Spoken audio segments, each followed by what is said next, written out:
Welcome home, leader of light. You didn't find this message by accident. You were summoned.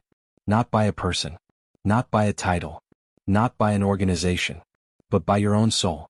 Because deep inside you, beneath the doubt, beneath the fear, beneath the masks, is a calling. A fire. A truth that refuses to die. And that truth is this. You were born to lead. But not the way the world taught leadership. No more control. No more ego. No more domination.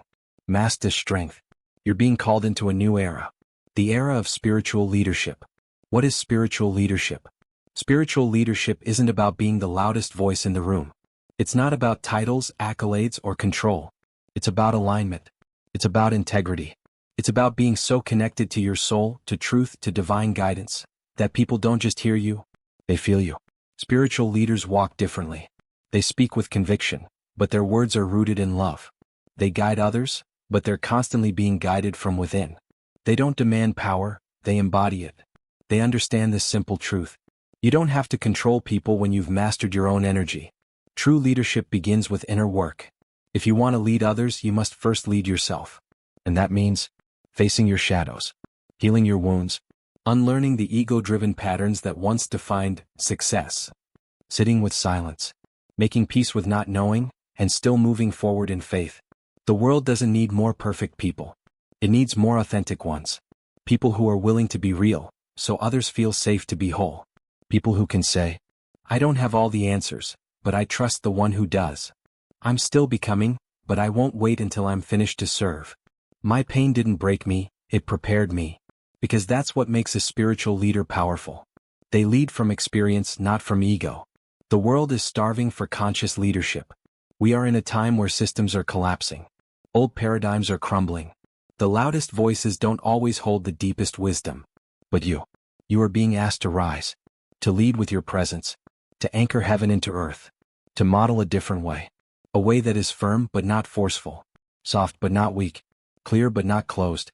The world is craving people who can hold frequency, not just positions, who can lead without performing, who can love without losing themselves, who can rise without leaving others behind. You are that person. Spiritual leaders are frequency keepers. You are not here to micromanage results. You are here to hold space for transformation. You are not here to convince. You are here to embody truth. You are not here to shine so others feel small. You are here to awaken light in others. And that begins with how you show up.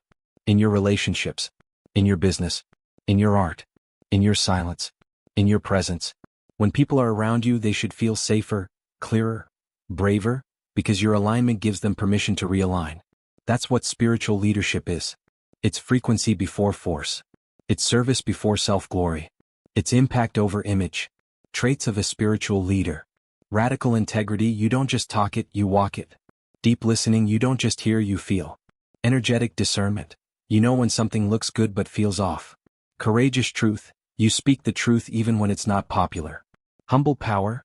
You know your strength doesn't require dominance. You don't follow the crowd, you follow the current of your soul. And because of that, people follow you. Not because they have to, but because your vibration activates something in them. Your leadership is needed now. If you've felt unsure, if you've doubted your voice, if you've held back your wisdom, this is your permission slip to rise. Not when it's convenient, not when it's perfect, not when it's polished. No. The world doesn't need another carbon copy, it needs the full expression of you. So lead. Even if your voice shakes, even if your path is different, even if no one claps at first. Because spiritual leadership isn't about applause, it's about alignment. Affirmations to activate the spiritual leader within. I lead from love, not ego. My energy is my greatest authority. I am guided by spirit and grounded in truth. I walk boldly, speak honestly, and serve humbly. I trust that my leadership is divinely timed and divinely designed. This is frequency flow, where spiritual alignment becomes embodied leadership. You don't need permission. You don't need credentials. You don't need perfection. You only need presence. You only need courage. You only need you fully, fiercely, authentically aligned. Because your people are waiting. Your purpose is calling. And your higher self is saying, it's time. Time to lead with light. Time to walk in your sacred power. Time to become the leader you were always meant to be. If you enjoyed this message, please send to someone you love, like and subscribe. Thank you for watching and stay highly favored.